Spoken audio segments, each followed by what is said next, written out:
Class 12 NCERT mathematics chapter 1 संबंध और फलन में हम लोग संबंध पढ़ रहे थे और संबंध में हम पहुंच चुके हैं संबंध के प्रकार तक।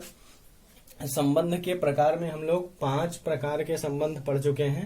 आज देखना है ये छठवां संबंध क्या होता है। देखिए छठवां संबंध होता है संक्रमक संबंध। संक्रमक संबंध या ट्रांजिटिव रिलेशन। ट्रांजिटिव रिलेशन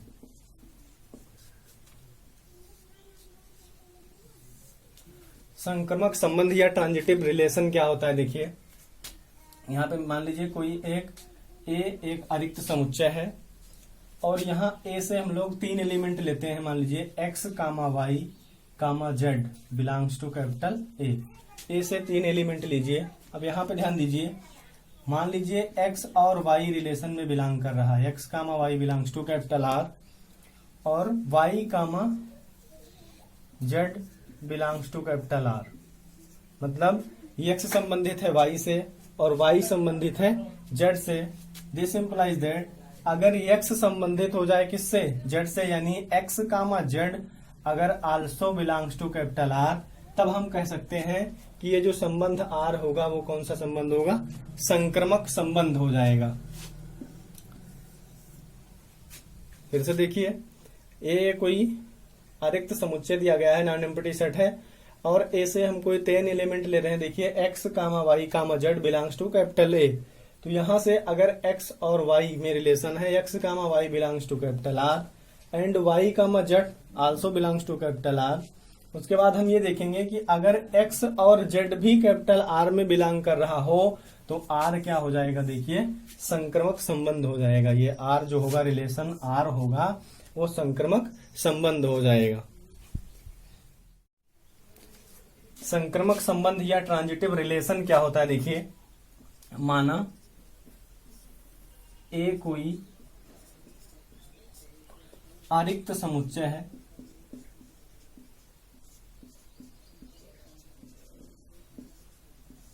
माना ये कोई अरिक्त समुच्चय है, तब किन्हीं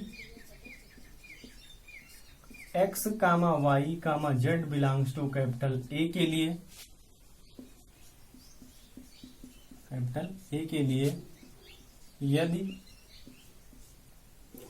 x, y belongs to capital R, y, z belongs to capital R, this implies that x, z also belongs to capital R, then we can say that R is transitive relation। और तब हम कह सकते हैं कि जो R दिया गया है, R क्या हो जाएगा, ये संक्रमक संबंध हो जाएगा। इसका मतलब क्या हुआ, देखिए x, y, z से कोई भी 3 एलिमेंट लीजिए और फिर रिलेशन में देखेंगे कि अगर x, y रिलेशन में बिलोंग कर रहा है, फिर y से स्टार्ट होने वाला एलिमेंट यानी y, z रिलेशन में बिलोंग कर रहा है, तो इसके सापेक्ष अगर पहला और तीसरा एलिमेंट यानी x, z अगर रिलेशन में बिलोंग कर जाए तो ये जो रिलेशन आएगा, जो संबंध होगा, उसे कह देंगे कि वो क्या, कैसा संबंध है, संक्रमक संबंध है। चलिए देखते हैं, एग्जांपल लेके देखते हैं।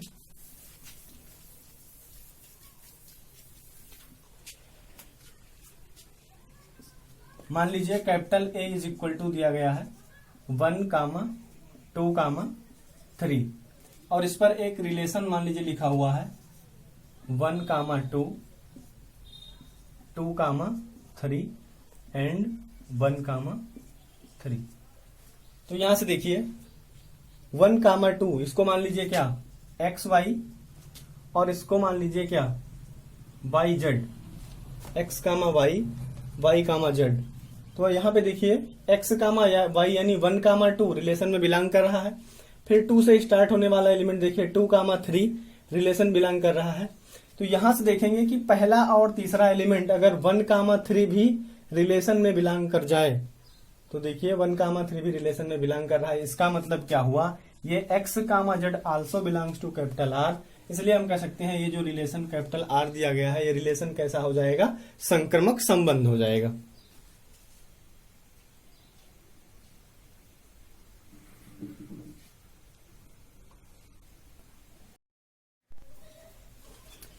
देखिए एग्जाम्पल यहाँ पे हमने लिख दिया है, स्वतुल्य सममित और संक्रमक संबंध की जांच कीजिए।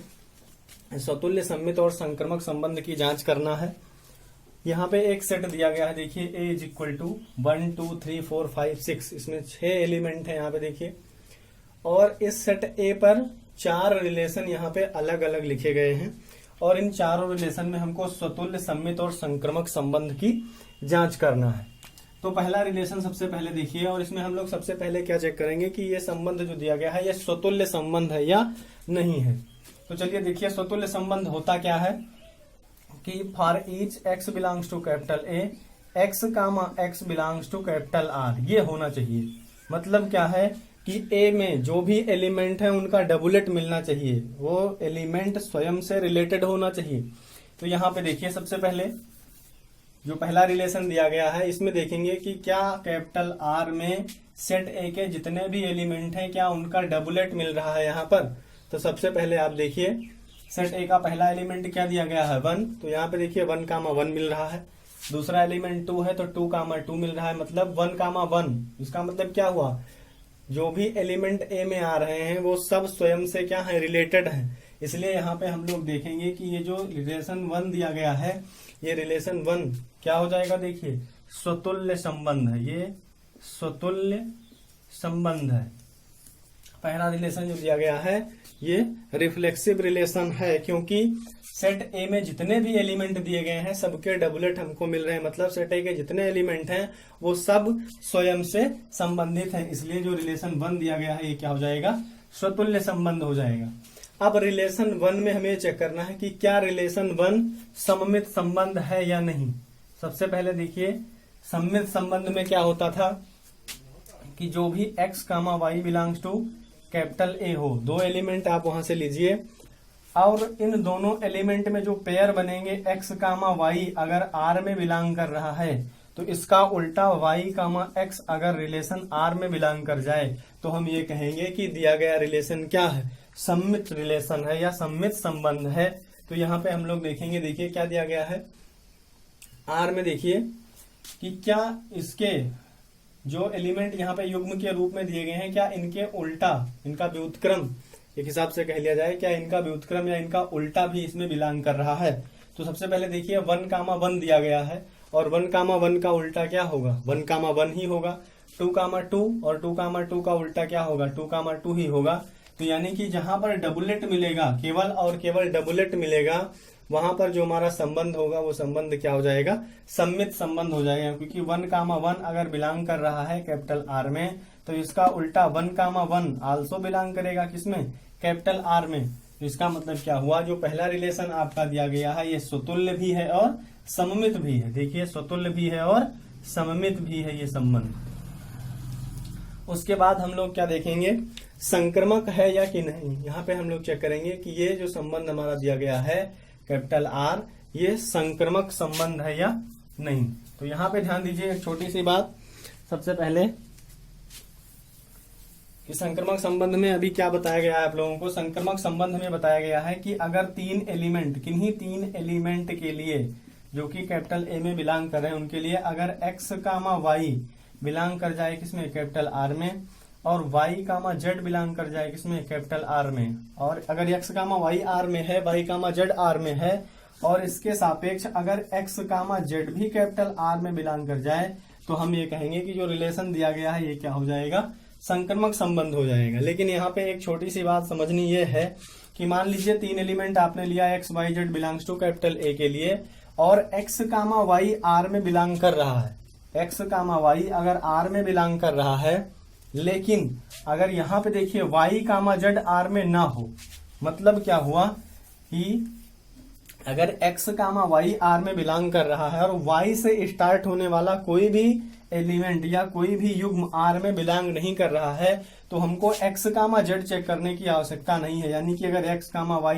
R में बिलोंग कर रहा है और y कामा z R में नहीं है तो हम लोग x कामा z को देखेंगे नहीं। यहाँ पे x कामा z चेक करने की कोई आवश्यकता नहीं है, हम सीधा सीधा कह देंगे कि जो रिलेशन दिया गया है वो रिलेशन क्या हो जाएगा, संक्रमक संबंध हो जाएगा या ट्रांजिटिव रिलेशन हो जाएगा। फिर से समझने का प्रयास करिएगा क्या कि अगर एक्स कामा वाई रिलेशन में बिलोंग कर रहा है, एक्स कामा वाई रिलेशन में बिलोंग कर रहा है और वाई कामा जेड रिलेशन में नहीं है। वाई कामा जेड मतलब एक्स कामा वाई अगर आर में है और वाई से स्टार्ट होने वाला कोई भी युग्म आर में बिलोंग नहीं कर रहा है तो हमको एक्स कामा जेड चेक करने की कोई आवश्यकता नहीं है, एक्स कामा जेड चेक करने की कोई आवश्यकता नहीं है।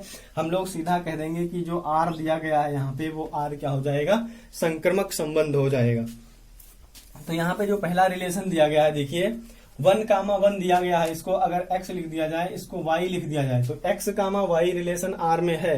अब देखिए y यानी 1 से स्टार्ट होने वाला कोई एलिमेंट यहाँ पर है रिलेशन में नहीं दिख रहा है, क्योंकि कोई भी एलिमेंट 1 से स्टार्ट नहीं हो रहा है। इसका मतलब x कामा y जो है वो तो रिलेशन में है, लेकिन y कामा z जो है ये रिलेशन में बिलोंग नहीं कर रहा है। इसका मतलब क्या हुआ कि हमको x कामा z चेक करने की कोई आवश्यकता नहीं है। फिर हम लोग यहाँ पे आ जाएंगे 2 कामा 2 के लिए। देखिए अगर इसको x लिख दिया जाए और इसको y लिख दिया जाए तो x कामा y तो रिलेशन में बिलोंग कर रहा है, लेकिन y कामा z रिलेशन में नहीं है, इसलिए हम यहाँ पे भी x कामा z चेक नहीं करेंगे। यानी 2 से स्टार्ट होने वाला कोई एलिमेंट नहीं है तो फिर उसके नेक्स्ट स्टेप में यानी x कामा z चेक करने की कोई आवश्यकता नहीं है। इसलिए हम ये रिलेशन R जो लिखा हुआ है ये कह देंगे कि ये क्या है, ये संक्रमक संबंध है।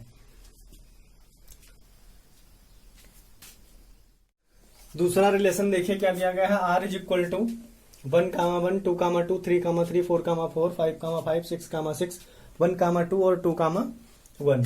इस रिलेशन में हमको चेक करना है स्वतुल्य सम्मित और संक्रमक संबंध। तो सबसे पहले स्वतुल्य संबंध के लिए देखिए सेट ए के जितने भी एलिमेंट हैं सबके डबलेट मिलने चाहिए, तो सबके डबलेट मिल रहे हैं इसमें। तो इसका मतलब क्या हुआ, जो सेकंड रिलेशन ये दिया गया है ये सेकंड रिलेशन क्या हो जाएगा, स्वतुल्य संबंध हो जाएगा। सममित के लिए देखिए जितने भी डबलेट दिए गए हैं उनको चेक नहीं करना है, डबलेट के अतिरिक्त जो भी नंबर दिया गया है, जो भी क्रमित युग्म दिया गया है उसको चेक करना है। तो 1 कामा 2 देखिए बिलोंग कर रहा है रिलेशन में, 1 कामा 2 का उल्टा 2 कामा 1 भी रिलेशन में बिलोंग कर रहा है। इसका मतलब क्या हुआ, ये जो सेकंड रिलेशन दिया गया है ये सम्मित रिलेशन हो जाएगा या सम्मित संबंध हो जाएगा।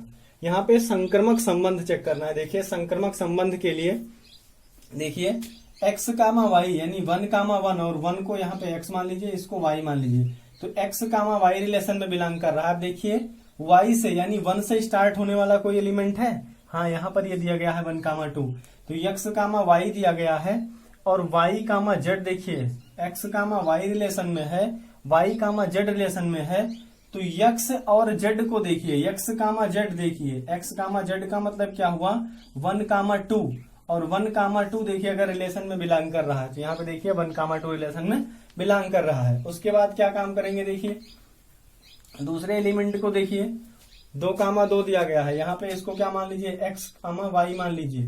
अब x कामा y के बाद देखिए क्या y से स्टार्ट होने वाला कोई एलिमेंट इसमें दिया गया है R में, तो 2 से यानी y से स्टार्ट होने वाला एलिमेंट दिया गया है 2 कामा 1 या 2 कामा 1। तो यहाँ पे देखिए x कामा y R में है और y कामा z R में बिलोंग कर रहा है, तो x कामा z भी R में बिलोंग करना चाहिए। और x कामा z क्या रहा है, देखिए x की वैल्यू यहाँ पे दी गई है 2, x की वैल्यू 2 दी गई है और y z की वैल्यू क्या रही है 1, x कामा z यानी 2 कामा 1 रिलेशन में बिलोंग करना चाहिए। तो देखिए 2 कामा 1 भी रिलेशन में बिलोंग कर रहा है। उसके बाद देखिए 3 कामा 3 के लिए देखिए इसको x और y मान लीजिए, x और y हमने मान लिया। अब उसके बाद देखेंगे क्या y यानी 3 से स्टार्ट होने वाला कोई एलिमेंट इसमें है, नहीं है। तो इसका मतलब क्या हुआ, x कामा y रिलेशन में है लेकिन y कामा z रिलेशन में बिलोंग नहीं कर रहा है, इसलिए हमको x कामा z चेक करने की कोई आवश्यकता नहीं है। फिर आ जाइए 4 कामा 4 के लिए, देखिए x कामा y रिलेशन में बिलोंग कर रहा है यानी 4 कामा 4 और 4 से स्टार्ट होने वाला कोई एलिमेंट देखिए इसमें नहीं है। इसका मतलब क्या हुआ कि x कामा y तो है लेकिन y कामा z इसमें बिलोंग नहीं कर रहा है। इसका मतलब फिर x कामा z चेक करने की आवश्यकता नहीं है। फिर यहाँ पे आ जाइए, देखिए 5 कामा 5 इसको x कामा y मान लीजिए, तो x कामा y रिलेशन में बिलोंग कर रहा है। फिर 5 से स्टार्ट होने वाला कोई एलिमेंट देखिए, तो 5 से स्टार्ट होने वाला कोई भी एलिमेंट इस रिलेशन में बिलोंग नहीं कर रहा है। इसका मतलब क्या हुआ कि जो भी यहाँ पे देखिए x कामा y तो रिलेशन में है लेकिन y कामा z रिलेशन में नहीं है। इसका मतलब क्या हुआ, x कामा z चेक करने की आवश्यकता नहीं है। ऐसे हम लोग 6 कामा 6 के लिए भी देखेंगे कि x कामा y तो रिलेशन में है लेकिन 6 से स्टार्ट होने वाला कोई एलिमेंट इसमें नहीं है, इसलिए हमको x कामा z चेक करने की कोई आवश्यकता नहीं है। और ये जो रिलेशन होगा हमने प्रत्येक एलिमेंट को चेक कर लिया, एक एक एलिमेंट को चेक कर लिया और वहां पे संक्रमक संबंध में जो कुछ हमने देखा था संक्रमक संबंध के लिए, वो संक्रमक संबंध इसमें क्या हो रहा है, फॉलो हो रहा है। इसका मतलब क्या हुआ, ये जो रिलेशन है ये स्वतुल्य भी है, सम्मित भी है और संक्रमक भी है। यहाँ पे तीनों संबंध क्या हो रहे हैं, फॉलो हो रहे हैं या लागू हो रहे हैं। स्वतुल्य संबंध भी है ये रिलेशन, सम्मित संबंध भी है और संक्रमक संबंध भी है। उसके बाद देखिए तीसरा संबंध जो दिया गया है, देखिए r इज इक्वल टू 1,2, 2,3, 1,3, 1,4, 2,6 और 1,6 लिखा हुआ है। तो यहाँ पे देखिए स्वतुल्य के लिए देखिए यहाँ पे किसी भी एलिमेंट के डबलेट नहीं मिल रहे हैं। इसका मतलब जो थर्ड रिलेशन दिया गया है ये स्वतुल्य नहीं है। ये थर्ड रिलेशन जो आपका दिया गया है ये स्वतुल्य नहीं है। ये जो थर्ड रिलेशन दिया गया है ये स्वतुल्य नहीं है। अब स्वतुल्य नहीं है तो देखिए सम्मित के लिए, देखिए सम्मित के लिए क्या होना चाहिए कि अगर x कामा y बिलोंग कर रहा है तो y कामा x भी बिलोंग करना चाहिए। तो 1,2 देखिए बिलोंग कर रहा है, क्या इसका उल्टा 2,1 बिलोंग कर रहा है, नहीं बिलोंग कर रहा है। 1,2 तो है लेकिन 2,1 नहीं है। इसका मतलब ये सम्मित भी नहीं है। इसका मतलब क्या हुआ, सम्मित नहीं है। ये जो रिलेशन दिया गया है, जो संबंध दिया गया है ये सम्मित नहीं है। उसके बाद देखिए अब क्या काम करना है, हमको संक्रमक संबंध चेक करना है। तो संक्रमक संबंध के लिए देखिए 1,2 बिलोंग कर रहा है, x, y है, फिर 2 से स्टार्ट होने वाला एलिमेंट देखिए 2,3 दिया गया है। तो x, y है, y, z है। तो क्या x, z यानी y 1,3 बिलोंग कर रहा है इसमें। यहाँ पे देखते हैं, इसको x, y मान लीजिए, इसको y, z मान लीजिए। तो x, y रिलेशन में है, y, z रिलेशन में है। तो हमको x, z रिलेशन में मिलना चाहिए। देखिए तो 1,3 देखिए x क्या है 1 और z क्या है 3, तो 1,3 रिलेशन में बिलोंग करना चाहिए। तो 1,3 रिलेशन में बिलोंग कर रहा है। उसके बाद देखिए इसको मानेंगे x और इसको मान लीजिए क्या y। तो x, y रिलेशन में है।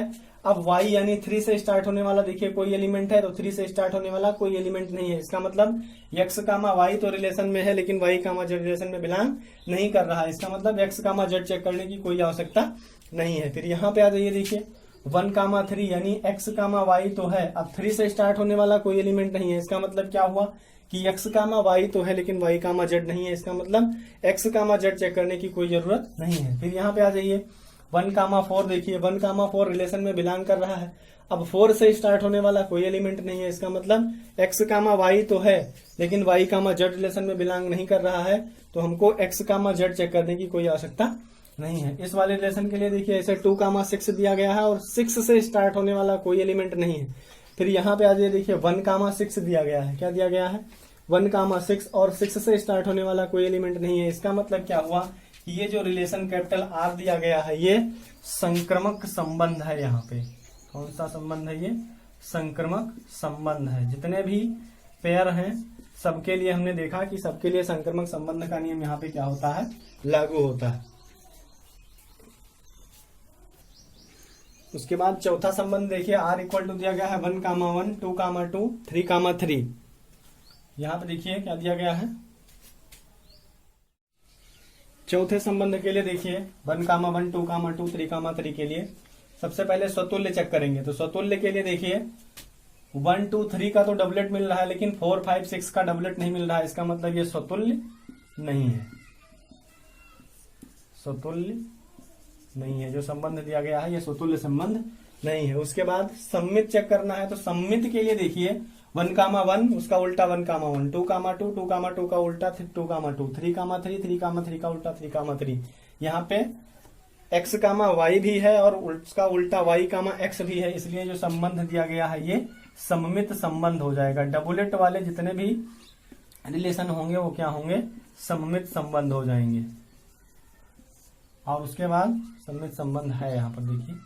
और उसके बाद क्या चेक करना है, संक्रमक संबंध चेक करना है। तो संक्रमक संबंध के लिए देखिए 1,1 है और फिर 1 से स्टार्ट होने वाला कोई एलिमेंट नहीं है। यानी x, y तो है यहाँ पर, x, y है लेकिन y, z नहीं है। इसका मतलब x, z चेक करने की कोई जरूरत नहीं है। ऐसा यहाँ पे देखिए 2,2 है और 2 से स्टार्ट होने वाला कोई एलिमेंट नहीं है। यानी x, y तो है लेकिन y, z नहीं है, इसलिए x, z यहाँ पे चेक नहीं करना है। उसके बाद देखिए ऐसे यहाँ पे देखिए x, y तो है यानी 3,3 है। फिर 3 से स्टार्ट होने वाला कोई एलिमेंट यहाँ पे नहीं है। तो 3 से स्टार्ट होने वाला कोई एलिमेंट और नहीं है। इसका मतलब क्या हुआ, x, y तो है लेकिन y, z नहीं है। तो यहाँ पे हमको x, z चेक करने की कोई आवश्यकता नहीं है। और इसलिए ये जो आर दिया गया है ये क्या हो जाएगा, संक्रमक संबंध हो जाएगा। क्या हो जाएगा, ये संक्रमक संबंध हो जाएगा, ये संक्रमक संबंध है। इसके बाद देखिए,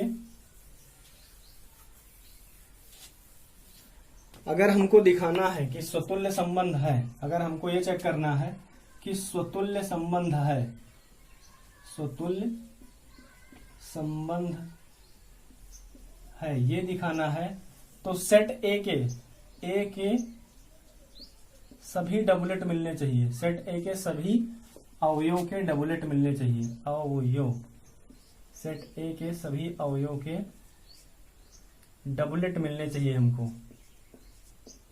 डबलेट मिलने चाहिए। और अगर स्वतुल्य नहीं है,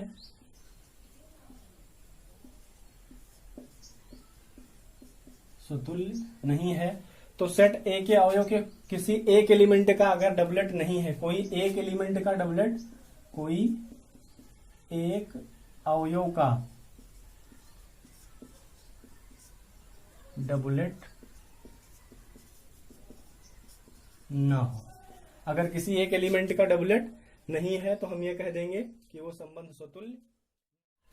अगर सममित है दिखाना है, मान लीजिए सममित है ये दिखाना है, तो आर के जितने भी एलिमेंट हैं सबको क्या करना है, आल चेक करना है। जितने भी एलिमेंट हैं सबको चेक करना है कि सबका उल्टा उसमें रिलेशन में बिलोंग करना चाहिए। और अगर सममित नहीं है दिखाना है, सममित नहीं है, तो कोई एक एलिमेंट, कोई एक अवयव, कोई एक अवयव आप क्या करिए, चेक कर लीजिए, कोई एक अवयव को चेक कर लीजिए। और अगर उस एक अवयव के लिए x कामा वाई अगर R में है और y कामा x R में बिलोंग नहीं कर रहा है, तो आप कह दोगे कि दिया गया संबंध सममित नहीं है। कोई एक अवयव अगर ऐसा किसी एक अवयव के लिए हो रहा है तो हम कह देंगे कि वो सममित संबंध नहीं है। अब उसके बाद देखिए, हमको मान लीजिए संक्रमक संबंध दिखाना है। संक्रमक है अगर दिखाना है तो हम क्या करेंगे, आर के जितने भी एलिमेंट होंगे सबके लिए चेक करेंगे, ऑल चेक करेंगे यहाँ पे। लेकिन अगर संक्रमक नहीं है, संक्रमक नहीं है ये हमको शो करना है। मान लीजिए संक्रमक नहीं है दिखाना है, तो कोई एक अवयव ऐसा मिलना चाहिए, कोई एक अवयव ऐसा मिल जाए जिसके लिए x comma y belongs to capital R हो और y comma z belongs to capital R हो, लेकिन x कामा जेड जो हो वो r में बिलोंग ना करे। This implies that x comma z जो हो वो r में बिलोंग ना करे। कोई एक अवयव ऐसा मिल जाए जिसके लिए ये नियम फॉलो ना हो, तो हम कह देंगे कि दिया गया रिलेशन क्या है, संक्रमक नहीं है। तो यहाँ पे फिर से एक बार देखते हैं, स्वतुल्य संबंध के लिए ए के सभी अवयव के क्या होने चाहिए, डबलेट मिलने चाहिए, तो हम कह देंगे स्वतुल्य संबंध है। स्वतुल्य संबंध नहीं है, इसके लिए कोई एक अवयव ऐसा मिल जाए, सेट ए का कोई भी अवयव एक ऐसा मिल जाए, एक अवयव केवल जिसका डबलेट रिलेशन में ना हो, तो हम कह देंगे दिया गया संबंध स्वतुल्य नहीं है। उसके बाद सम्मित है अगर दिखाना है तो रिलेशन आर के सभी एलिमेंट को चेक करना पड़ेगा कि क्या रिलेशन आर में जितने एलिमेंट दिए गए हैं उनके उल्टे भी उसमें रिलेशन में बिलोंग कर रहे हैं या नहीं। और अगर सभी डबलेट उसके उल्टे भी बिलोंग कर रहे हैं, रिलेशन के जितने भी एलिमेंट हैं उनके सभी उल्टे बिलोंग कर रहे हैं, तो हम कहेंगे दिया गया रिलेशन क्या है, सम्मित है। अब यहाँ पे मान लीजिए सम्मित नहीं है दिखाना है, तो कोई एक अवयव ऐसा मिलना चाहिए जिसके लिए x कामा वाई आर में हो लेकिन y कामा x आर में ना हो, तो हम कह देंगे दिया गया संबंध सम्मित नहीं है। संक्रमक के लिए रिलेशन में जितने भी एलिमेंट हैं सबको चेक करेंगे और सबको चेक करने के बाद हम कहेंगे कि दिया गया एलिमेंट क्या है, मतलब दिया गया रिलेशन क्या है, संक्रमक है। और अगर संक्रमक नहीं है दिखाना है तो कोई एक अवयव ऐसा मिलना चाहिए जिसके लिए x कामा वाई आर में बिलोंग कर रहा हो, y कामा जेड आर में बिलोंग कर रहा हो, लेकिन x कामा जेड अगर आर में बिलोंग ना कर रहा हो, तो हम कहेंगे कि दिया गया रिलेशन संक्रमक नहीं है। उसके बाद सातवां रिलेशन देखिए, संबंध में सातवां रिलेशन यानी सातवां संबंध क्या है, देखिए सातवां संबंध होता है तुल्यता संबंध। क्या होता है, तुल्यता संबंध। तुल्यता संबंध या इक्विवेलेंस रिलेशन, इक्विवेलेंस रिलेशन। तुल्यता संबंध या इक्विवेलेंस रिलेशन।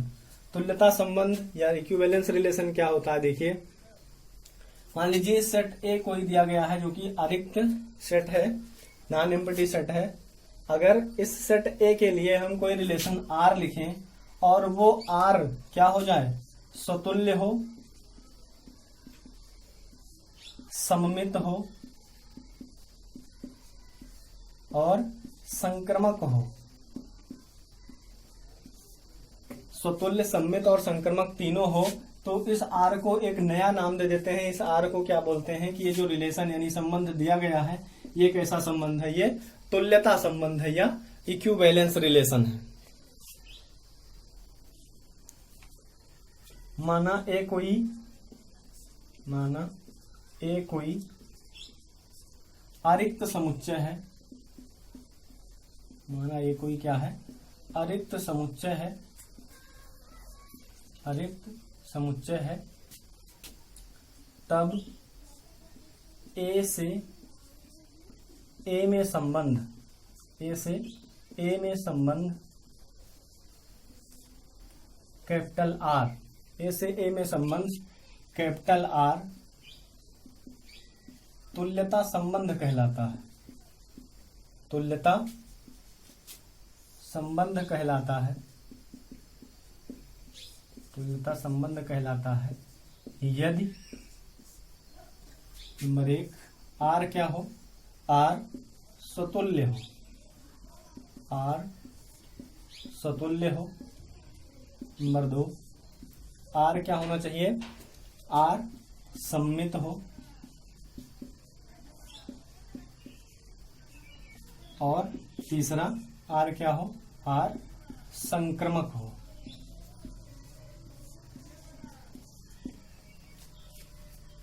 यदि ए कोई अरिक्त समुच्चय है तब ए से ए में संबंध आर तुल्यता संबंध कहलाएगा यदि दिया गया रिलेशन आर क्या हो, स्वतुल्य हो, सममित हो और संक्रमक हो। मतलब ये जो रिलेशन आर दिया गया हो इसमें ये तीनों संबंध क्या हो रहे हो, लागू हो रहे हो। मतलब आर स्वतुल्य होना चाहिए, सममित होना चाहिए और संक्रमक होना चाहिए। अगर आर स्वतुल्य, सममित और संक्रमक है तो इस आर को हम लोग क्या कहेंगे कि दिया गया रिलेशन आर जो है वो तुल्यता संबंध हो जाएगा। आप लोग स्टार्टिंग से एक बार फिर से पूरी वीडियो देखिए, समझिए और समझने का प्रयास करिए। देखिए संबंध के प्रकार हमने बता दिया है। अब इससे संबंधित एक्सरसाइज यानी चैप्टर 1 के लिए संबंध और फलन के लिए एक्सरसाइज 1.1 हम लोग इसके बाद नेक्स्ट वीडियो में देखेंगे। तब तक आप जितने संबंध के प्रकार बताए गए हैं सभी प्रकार को अच्छे से समझिए, पढ़िए और समझने का प्रयास करिए। अगर नहीं समझ में आ रहा है तो एक बार कमेंट करके जरूर बताइए।